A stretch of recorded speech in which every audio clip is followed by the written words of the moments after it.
Hi, this is Jim from Safety Wars. Before we start the program, I want to make sure everyone understands that we often talk about OSHA and EPA citations, along with some other regulatory actions from other agencies, legal cases, and criminal activity. Everyone is innocent until proven guilty in a court of law. Proposed fines are exactly that, and they are often litigated, reduced, or vacated. We use available public records, news accounts, and press releases. We cannot warranty or guarantee the details of any of the stories we share, since we are not directly involved with these stories, at least not most of the time. Enjoy the show.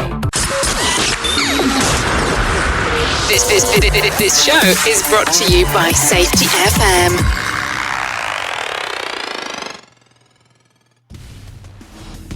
And from the border of liberty and prosperity and the highway. Oh, hold on. I always have the iPad running on safetyfm.com. Make sure I'm broadcasting. So here we are, from the border of liberty and prosperity and the highway to the north. This is Safety Wars. Why the border of liberty and prosperity? Why don't we ever go in there? Well, Rockland County is on the border of New Jersey. The motto of New Jersey is liberty and prosperity.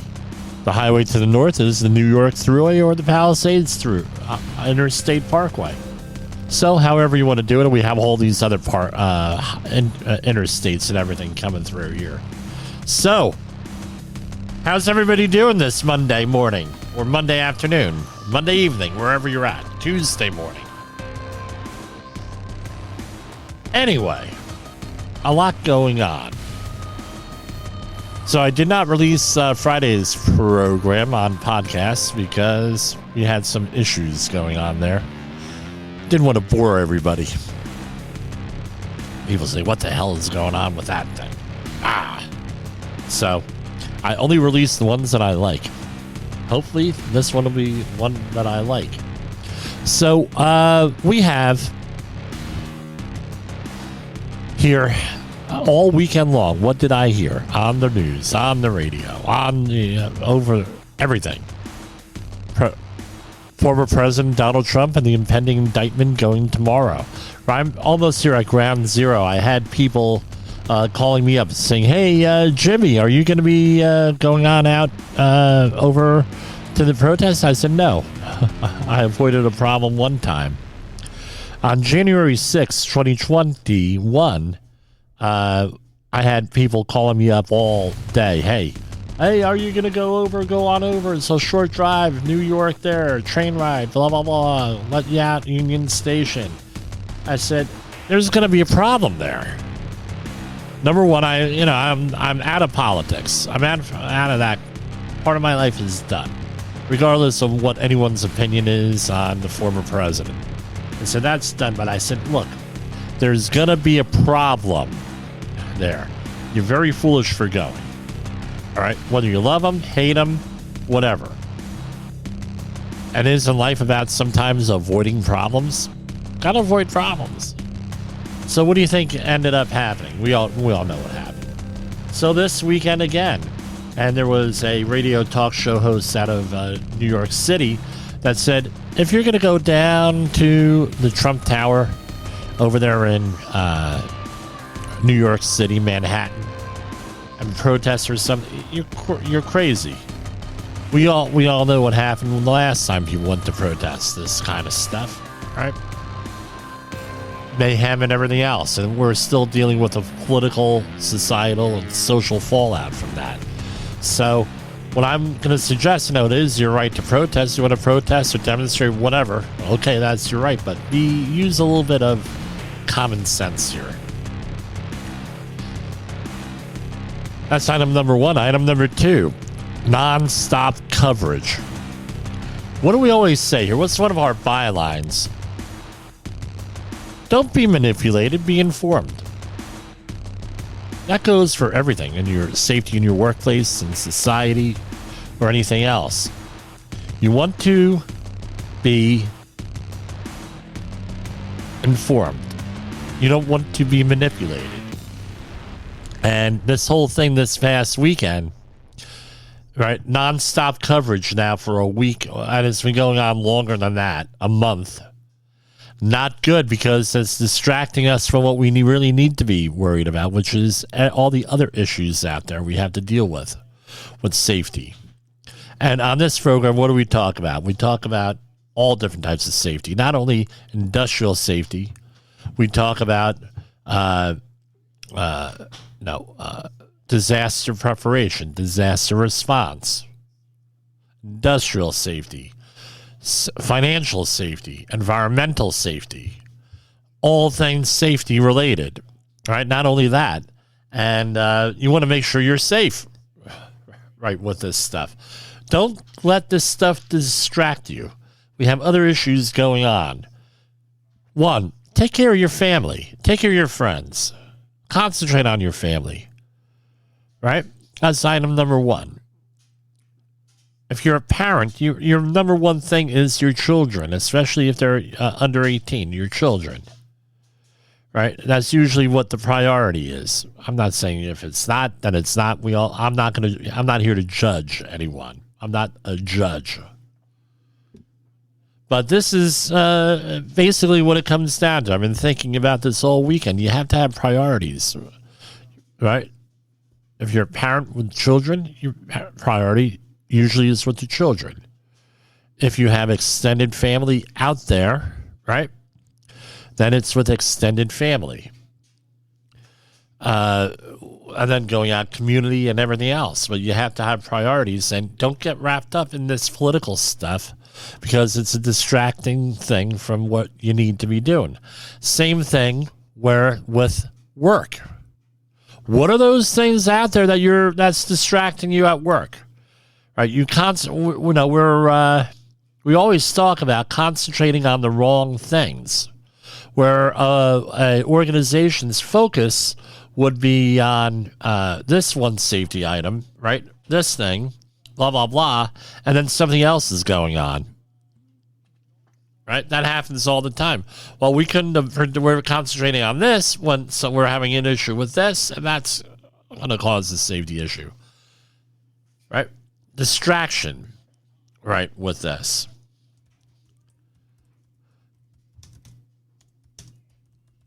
I always forget to write stuff down during the show. So what do we got going on here? We're going to start out with financial news, since that seems to continue to be the story of the day. Remember, last week, and I'm going to be doing some promos this week, I have a very bad cold. You may not be able to hear it, but I have an extremely bad cold right now, so that precluded me from doing anything yesterday with my voice. So let's go here. Dow Jones Industrial Average, 33,601. It's up slightly. S&P 500 up slightly, 41,2451. NASDAQ fell to 12,189.45. Russell 2000 is at 18,32.1. Pardon me, down slightly. U.S. 10-year Treasury note up slightly, 34.17%. Bitcoin is at 27,808. Crude oil, and we're going to talk about crude oil in a minute here, is at 80.45. It's up slightly, but it was a big up the last couple of days, specifically April 2nd, yesterday. It went like straight up, right? So 6:05. So here we go. 3:31 in the morning on Friday. It closed at 75.70. On Sunday, it opened at $81. So crude oil went up, right? A lot here. Going on. Yeah, that's it. So crude oil, then Bitcoin, 27,808. Precious metals. A lot of people are getting rid of precious metals. I got calls over the weekend from brokers and everything selling. So, hey, Jimmy, this, hey, that. I said, well, hey, you want to come on the air? You want to sponsor the program? Oh, no. Okay, well, anyway, Gold is at 1995.30. It's up slightly, $1.70. Silver up slightly, 24.23. Platinum is at 2.40, went up $2.40. It closed at 1,008. It's not closed. It's actively trading. I misspoke. Palladium at 14.98, holding steady there. So again, precious metals essentially are traded all the time, these commodities, right? The world doesn't evolve around the United States. Other countries trade these things in different time zones, different holidays, and everything else. So that's what's going on. With the holidays coming up, Passover, Easter, Good Friday, right? This is Holy Week. I don't know how we're going to go with the programming here, but we're going to do the best we can.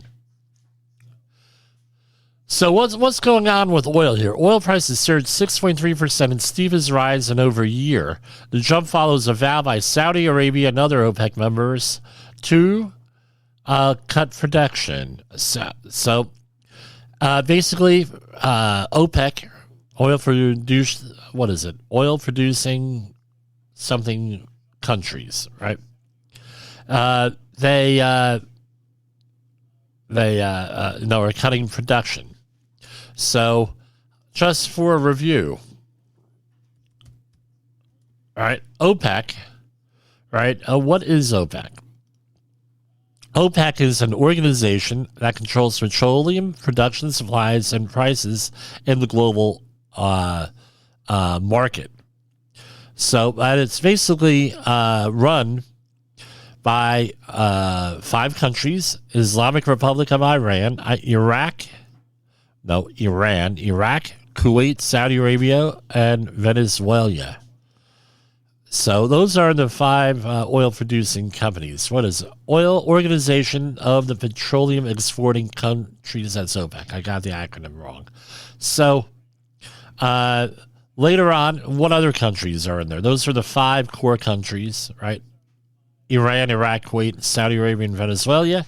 The other countries that joined later on were Qatar, or Qatar, I believe they pronounce it, Indonesia, Libya, the United Arab Emirates, Algeria, Nigeria, Ecuador, Gabon, Angola, Equatorial Guinea, and Congo.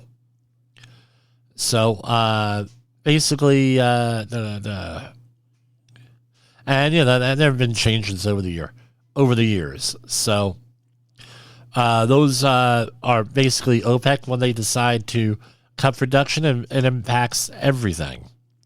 So again, they're not expecting huge price jumps in oil or gasoline in this country because we have enough reserves, allegedly.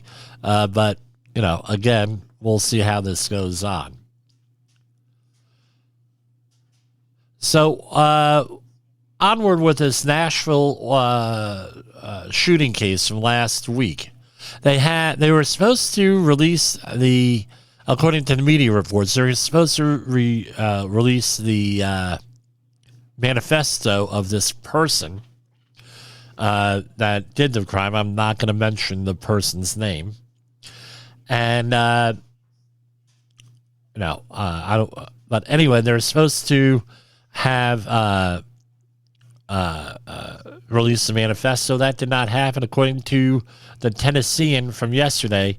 The person left a manifesto and had studied the school on its entrance points, according to police. And the person was getting treatment for an unspecified emotional disorder, according to the police chief. The shooter's parents thought that the person recently sold his only gun, but the person had, in fact, legally purchased 7 firearms from 5 different local gun shops.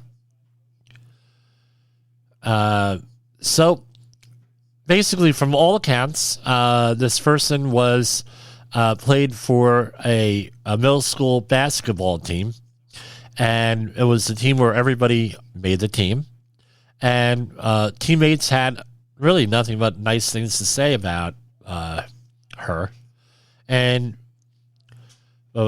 she went on to track and field, in high school. I was part of the championship 4x100 team for 4x400. By the way, the 400 meter 4x400 meter is one of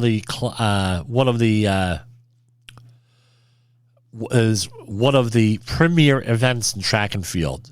That's probably one of the most exciting events because I tell you what, the middle distance runners, 400 and 800 meters, very difficult races to run. Yes, I am qualified to say that. I was on the track team for 8 years. So, aside from a couple of discus events where you're really tracking the throws and everything else, no. Aside from those, discus, shot put, javelin, any of the field events, those could get very exciting too, by the way, if you're following them very closely. But that's one of the premier events. So, as everybody went away from high school, everybody became isolated. Now, I wanted to talk about this with that. She became isolated and then, clingy, for lack of a better word, for some of the team members that she met over the years. And, there was, it's hard. So let me talk about this. And I've had conversations with other athletes over the years. You're a member of a team, right? And you're close. And it could not necessarily a sports team. It could be any number of teams or groups. You're very close together in high school. You're very close together in middle school. And maybe elementary school, and you grow apart. And for a lot of people, they have a lot of hard time adjusting that. You have fellowship, you're social, maybe you're socially awkward like I was, and once you get out of these environments, schools, clubs, things of that nature, it's hard to connect with people. People go their separate ways. I attended a Catholic high school and a Lutheran grammar school, 7th and 8th grade. And every once in a while, we'll run into each other. Facebook has allowed us to reconnect with a lot of people, and it seems like the same close group of people, right, that connect in the high school also do the same thing in these groups in college. On Facebook afterwards. Lifelong friendships I developed. And, but before that, it was very difficult to find friends. People scatter. I never had mental health issues, but obviously this person allegedly had some type of mental health issues getting treatment. It's not easy. So what's my suggestion? Go out there and get involved in things. I know it's cliche, go out of your comfort zone, but that's what I ended up having to do, is go out of my comfort zone. And eventually it was, things get better.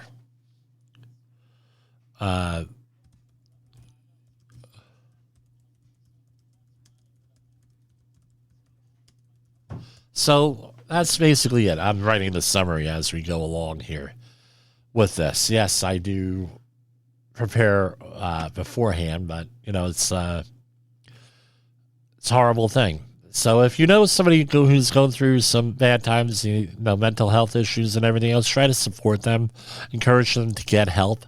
If they're on medication, please encourage them to take their medication. I know there's a lot of side effects to some of these medications, and that's why people go off them. I have, unfortunately, direct experience with those folks. But try to keep them engaged, right? Reach out. And if you sense a problem, like this person had a problem, a couple of her friends prior to, at least one of her friends prior to the situation, immediately prior did not try to contact authorities, but it was too late, unfortunately. So, what are we going to do about this? That's a debate that's got to go on in society. And with that, we're going to go to a commercial break. In the professional safety community, communication and planning are just a few keys to your program's success. The question many practitioners have is, where do I start?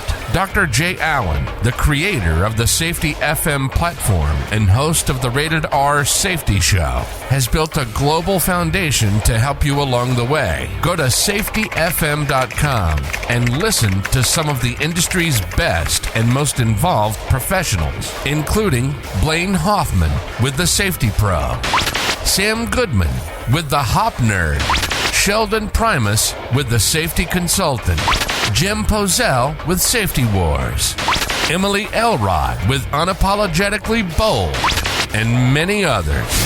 As individuals, we can do great things, but as a team, we become amazing. Dial into safetyfm.com today and surround yourself with a powerful force of knowledge and support.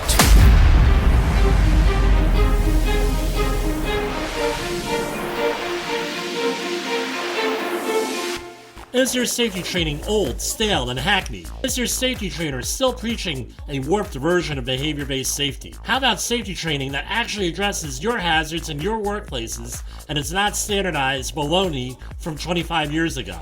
Contact the Safety Wars team at safetywars.com or call Jim Pozell at 845-269-5772. Remember, if you're receiving this message, you are the solution to unsafe workplaces.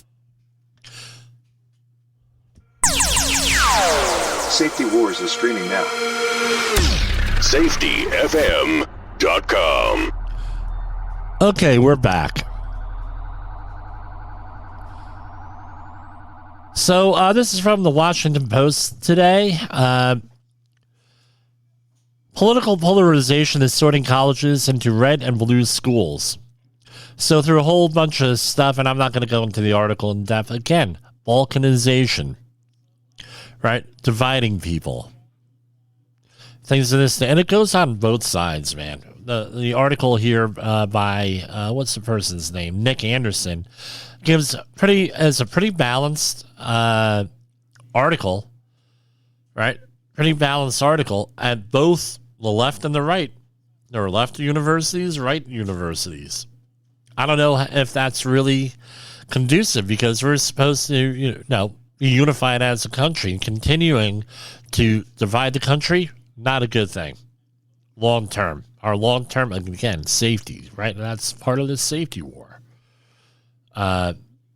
So this past weekend, right, Friday and Saturday, a lot of tornadoes out there.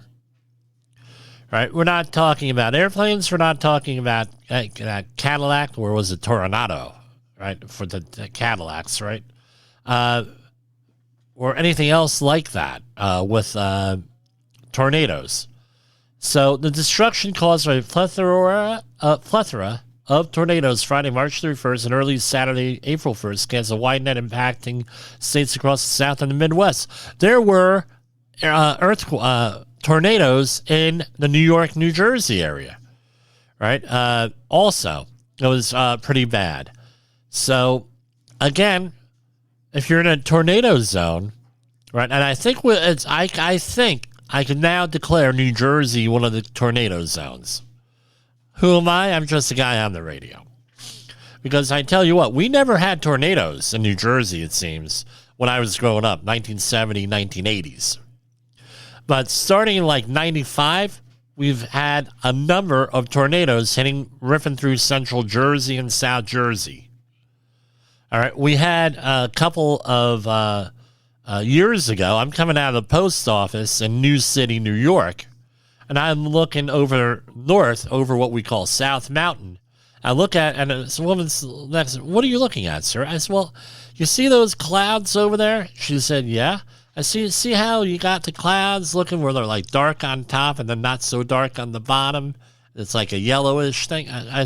She said, yeah. I said, I said, those look like a leading indicator for tornado activity. She looked at me like I was nuts. Yeah, sure enough, about an hour later, tornado went through about a mile north of my house on the other side of the mountain. The only thing that saved us, I think, was the mountain here, right? Caused widespread damage. And, so if you're in a tornado zone, right, what we did was my daughter, how old is she? 8 years old. 8 years old going on 14. Right, she was a little bit freaked out about it. So I said, hey, this is a teachable moment. What are we going to do if we have a tornado? What do we do, Jessica?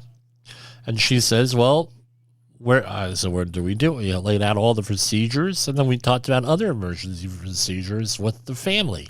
Again, a moment of what we call a MOHI, moment of high impact with the children, right? Be prepared. Go back to our September programs on the podcast, and we talk all about, right, all these programs that I like get uploaded to the podcast platform. But go back and look. See what those, a lot of those things are for domestic preparedness. Go to ready.gov for that also.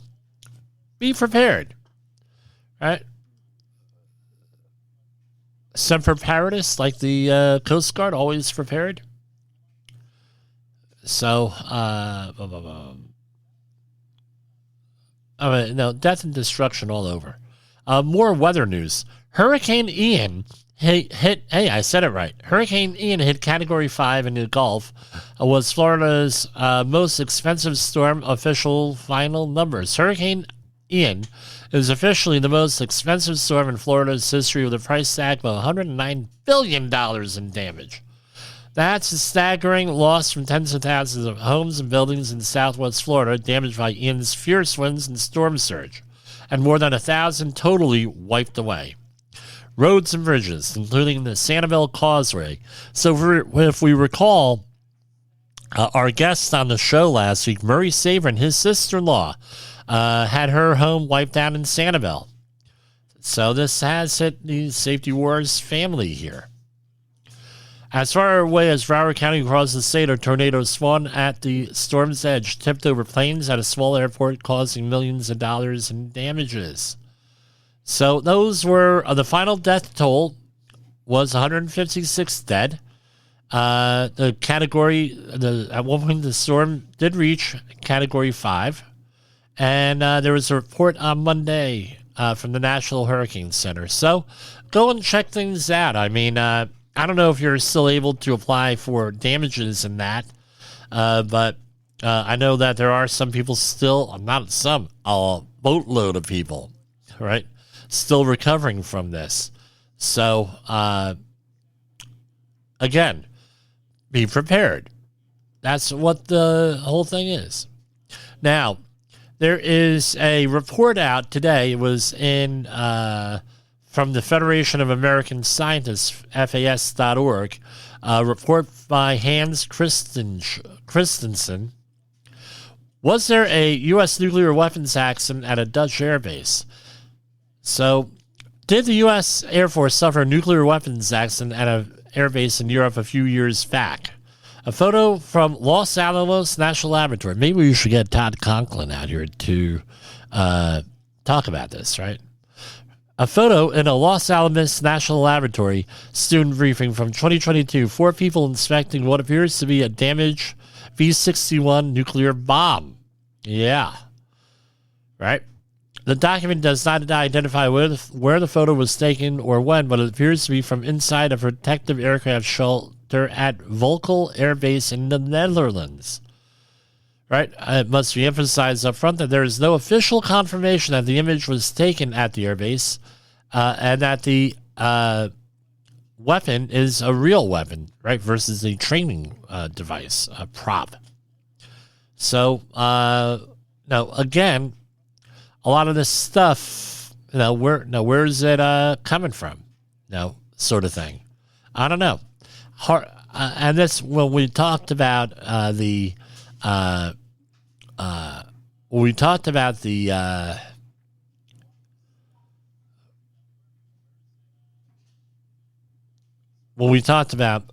forget what I forget. I'm just rambling on and on. Okay, well, we talked about context, right, and with things on Coast to Coast AM when I was on. There was one caller that talked about, hey, I heard this, and this. What happened with the train wreck out in Ohio? And I said, well, I don't know what the context is. That might have happened, but it might be something else that you're misinterpreting. What somebody misinterpreted, then it gets repeated, and then before you know it, you have the old telephone game, right? Where one person says another thing, blah, blah, blah, blah, blah. So here's an update. Chinese spy balloon let's start that over again. Chinese spy balloon gathered intelligence from sensitive U.S. military sites despite U.S. efforts to block it. And this is from NBC News exclusive. The intelligence China collected was mostly from electronic signals, which can be picked up from weapons or include communications from base personnel. The Chinese spy balloon that is from Courtney Lube and Carol E. Lee. The Chinese spy balloon that flew across the U.S. was able to gather intelligence from several sensitive American military sites, despite the Biden administration's efforts to block it from doing so, according to two current U.S. officials and one senior administration official. So, this is, again, need to be aware of what's going on out there with these spy balloons. And Congress is, here's another one, right? And this logged me out. I'm a little bit annoyed. Okay, there is another possible thing here with Chinese access to cargo cranes. So if you pass by, this is coming out of the Wall Street Journal, Gordon Lubold and Aruna Viswanatha, right? So 80%, according to this article, of American port cranes use Chinese software that's manufactured by a Chinese company, right? And this was all released in a congressional testimony and congressional statements by the House Committee on Homeland Security, right? So the question is this. If we're getting, right, let's have some review here. China, if you form a corporation in China, you have to be, you're like a part of the military. So they have dibs on any information that you have, any stuff, right? You're basically an arm of the military. So the question is this. We have had supply chain issues over the last couple of years with COVID and with other things that showed us how vulnerable we are. From toilet paper to pet food. Well, hey, there was a conversation in my town on next door. What do we do? We're all out of cat food, right? Sort of thing. I said, well, no, we made our own cat food a couple of times, right, when we were out of it. A person was having issues finding cat food recently. Don't ask me why. There's cat food all over the place. Cats could be picky eaters, believe me. I got 2 of them. My old one used to not, a little aside here, she would not eat any food that I left out for her. So my wife would have to take it, mix it up with a spoon and put it down the same food, and then she would eat it. So that's my crazy cat, Scarlet. Anyway, so this is what the issue is with this. My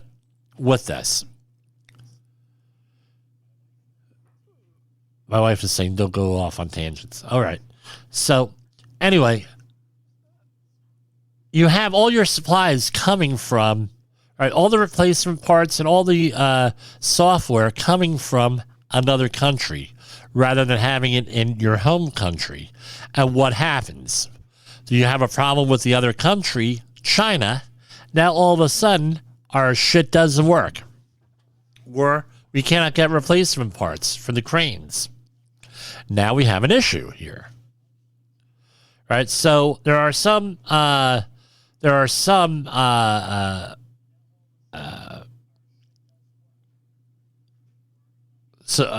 proposals here, including bulking up American, right? Putting in an incentive, grants, or what have you for American crane companies or Canadian crane companies, sort of thing, where we're able to go and have this stuff, do this stuff in house, right? That's one. Or finding out how to work on the Chinese equipment is another one. So they're trying to put in some incentives. So we're going to take a short break here and some more commercials. I have to get some water here. I'm starting to lose my voice from this horrible cold that I have. In the professional safety community, communication and planning are just a few keys to your program's success. The question many practitioners have is, where do I start? Dr. Jay Allen, the creator of the Safety FM platform and host of the Rated R Safety Show, has built a global foundation to help you along the way. Go to safetyfm.com and listen to some of the industry's best and most involved professionals, including Blaine Hoffman with the Safety Pro, Sam Goodman with the Hop Nerd, Sheldon Primus with the Safety Consultant, Jim Pozell with Safety Wars, Emily Elrod with Unapologetically Bold, and many others. As individuals, we can do great things, but as a team, we become amazing. Dial into safetyfm.com today and surround yourself with a powerful force of knowledge and support.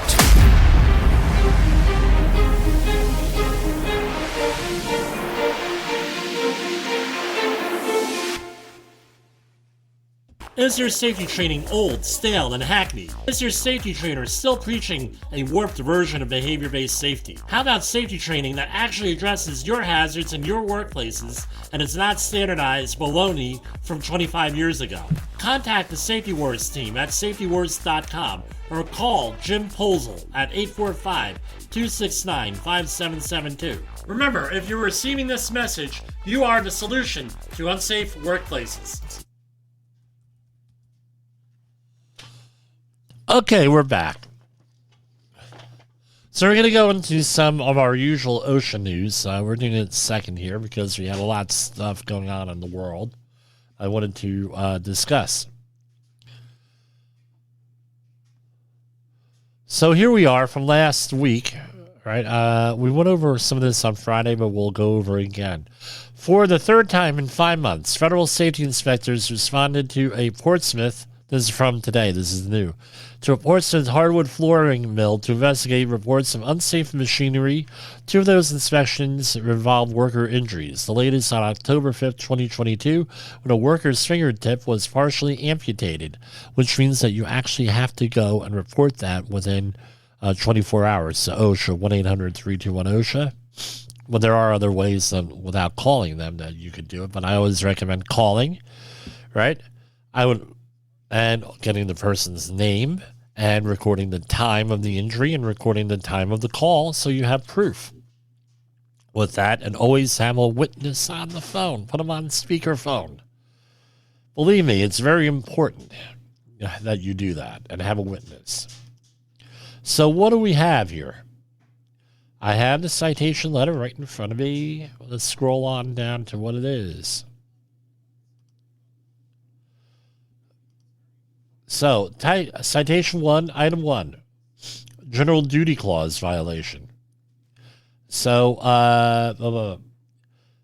on or about October 17th, in the blank department at the infeed conveyor for the machinery, the employee was exposed to hazards that may result in amputations while using a skilled portable circular saw to cut wood at an inclined moving conveyor while the wood was not stabilized. So I doubt OSHA doesn't have a rule for that. However, what do they use? The General Duty Clause in that case. Right, on or about October 18, 2022, an employee was exposed to hazards that may result in amputation while using another portable circular saw to cut a continuously moving out feet of wood. The wood was not stabilized.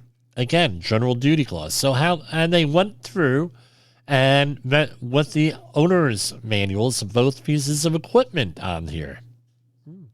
So again, it's a serious thing. $15,469. Citation 1, item 2. All places of employment, passageways, and service rooms and walking working surfaces are to be kept clean. Guess what? They had slip, trip, and fall hazards here. Fine, $8,840. Proceed, and here we have how many pages of this? Aye. It goes on and on and on and on and on. 35. So we're going to go through the interesting ones. Lockout tagout, $15,469. Again, another lockout tagout. They really $15,469. Here's another lockout tagout situation, 1910-147. Right? That was $0, right, on that one. Next one, a lockout tagout, $15,469. Right? This was an inspection of the energy control procedure. No lockout tagout. Here, the next one, lockout tagout training, $15,469. And then we have, all lockout tag, 1910-13. Each operating treadle shall be protected against unexpected or accidental tripping, $15,469. That's machine guarding, all this stuff. Another $15,000. Okay, let's see. Do they have? Goes through it. Okay, so let's get to the bottom here. How many citations? 1, 2, 3, 4, 5, 6, 7, 8, 9, 10, 11, 12, 13, 14, 15, 16, 17, 18, 19. For a grand total of $333,000. So citation 2, and there are 6 violations, 6 items in there, all repeat.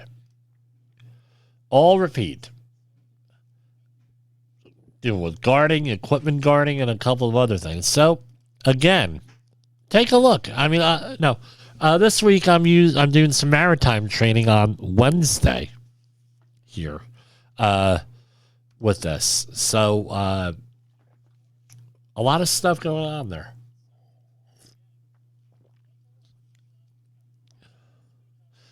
Yeah. This is from Friday. U.S. Department of Labor finds fall protection would have saved a roofer worker who plunged to their death. So, again, we know the typical fall protection stuff, but what are some of the other things? They did not inform OSHA within 24 hours of a hospitalization. Right? And then the person died 4 days later. No notification. So that was their first mistake. They ended up, and this is a company out of Florida, roofing contractor out of Florida. Again, no competent person assigned to the job. That's an issue. Walking, right, fall protection, everything else. What was the total fines here? $53,797. Right, so there were cited on 4 things. And again, these are all proposed. For the 6th time in 13 months, the Department of Labor finds Fort Walton Beach framing contractor endangering workers at Florida work sites.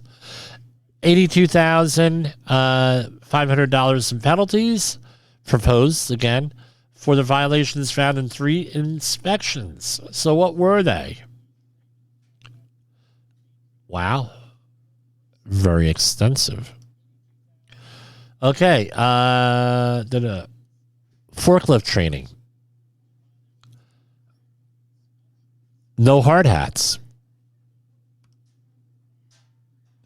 This is a repeat violation. No safety glasses or face shields. Another one.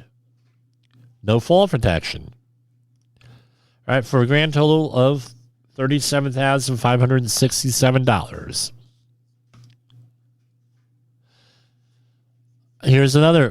Last week was not a good week for framing contractors, and even worse for their employees.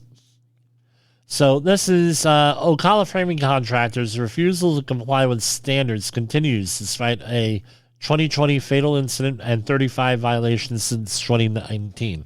So this sounds like a frequent violator program. The proposed violations are $464,000.79. Wow. Must be nice to have that kind of money and, put your workers at risk. Good ethical company there, right? I shouldn't make the comments like that, but oh well. So here we have, again, another willful violation, no eye or face protection. Another willful one, fall protection. I'm just going to skim through these because these are like really extensive. Training for fall protection.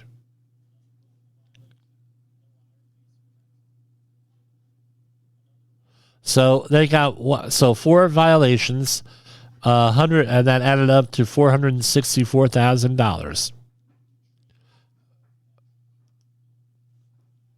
How much time we got left here? Hold on. Okay, a little bit under 12 minutes. So let's head on over to, East Palestine train derailment. An update for this. So this is from the EPA website. They updated a lot of stuff here, right, image-wise, and stuff on the bus that's doing all the air monitoring here, the TAGA bus, right? Very interesting. Go on the website, epa.gov. So, what do we got here?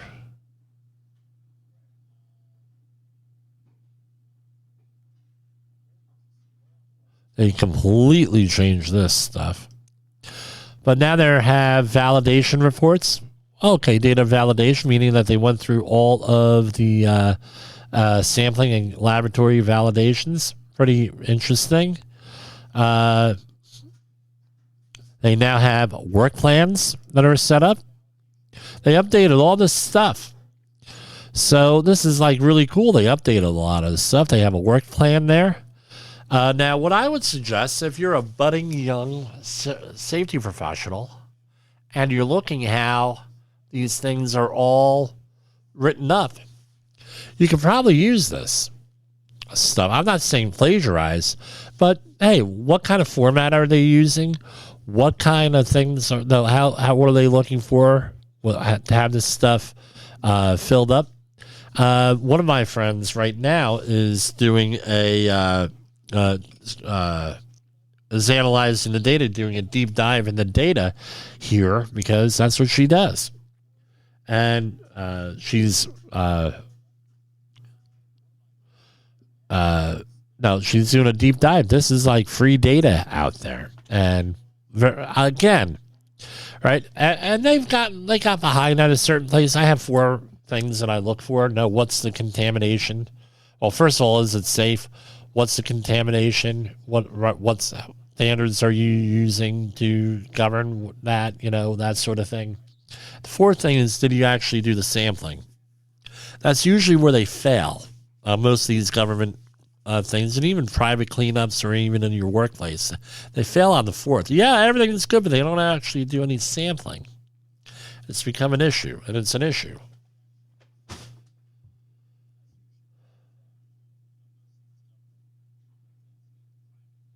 So let's see here. Okay. To date, soil removal continues at the derailment site as an estimated almost 13,000 tons of contaminated soil have been shipped to disposal facilities. There was also orders put in place where they're not allowed to refuse the stuff. All right. An estimated 9.4 million gallons of wastewater has been shipped off-site to appropriate disposal facilities. All right, so my thinking is that's probably going to be filtered, right, or something, and then managed properly. Air quality. Now, this seems to be holding still. 626 indoor air quality screenings. And we understand what the limitations are if you're a regular listener here with that. And soil sampling. To date, 124 properties have been sampled. Pardon me. So, So that's what's going on there, East Palestine. Under settlement with EPA, East Peoria businesses must halt the sales of devices that alter vehicle emissions. Today, the U.S. EPA announced a consent order with several companies that seem to be like diesel-related companies of East Peoria, Illinois, which requires the defendants to stop manufacturing, selling, offering to sell, and installing devices that bypass, defeat, or render inoperative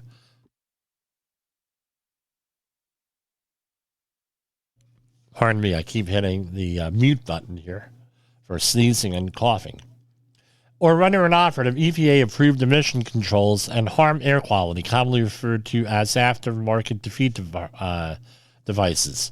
The settlement announced today resolves a complaint filed in 2022 in the U.S. District Court alleging that a person and other defendants manufacture, sell, and install tens of thousands of defeated devices. They violated the Clean Air Act. The defendants will pay $600,000 penalty, which was based on their financial situation, agreed to notify customers that the defendants will no longer provide technical supports or honor warranty claims for the defeated device products.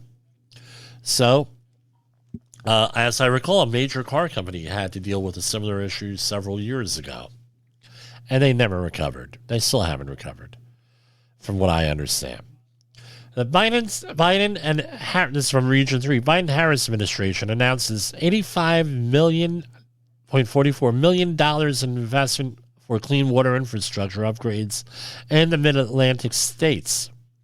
So this is from the Consolidated Appropriations Act for tribes and territories through this year's Clean Water State Revolving Funds in the states that make up the EPA's Mid-Atlantic region. So we're talking, you can look that up. It's Region 3. Too many communities across the country are facing challenges with water infrastructure from climate impacts going on. And it goes on, what they're going to do for clean water. Again, I give equal time here, guys. $3 million to Maine to fund innovative products to tackle climate pollution. So we all know we've gotten the lowdown on that with this program. So what are they going to do? They're going to be dealing with greenhouse gas emissions, emission projects, projections and reduction targets, economic, health, and social benefits, plan to leverage other sources of federal funding, from the Bipartisan Infrastructure Law and Inflation Reduction Act, and workforce needs to support decarbonization and clean energy economy. So this past weekend, I will conclude with this probably.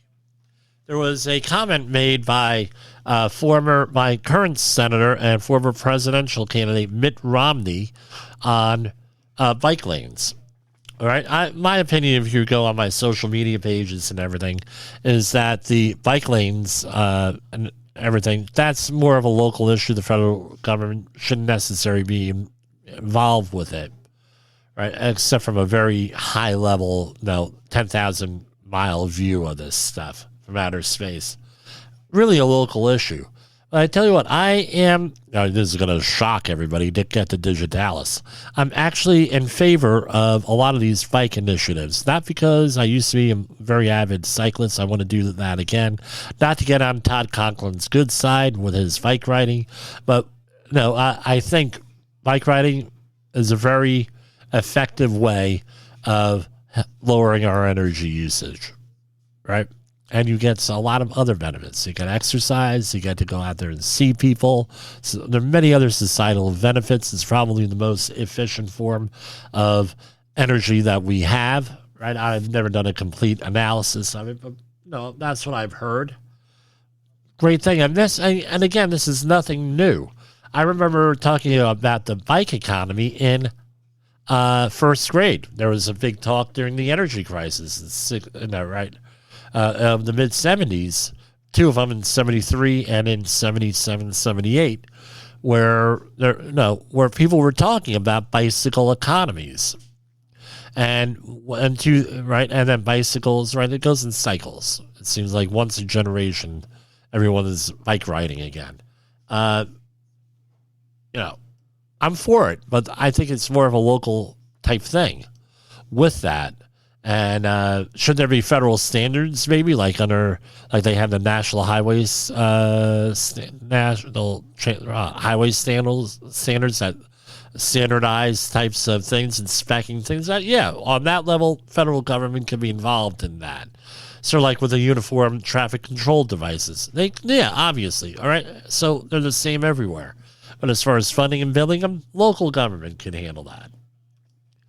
EPA proposes an air permit for construction activity. It's from Region 1 at the Revolution Wind offshore project, right?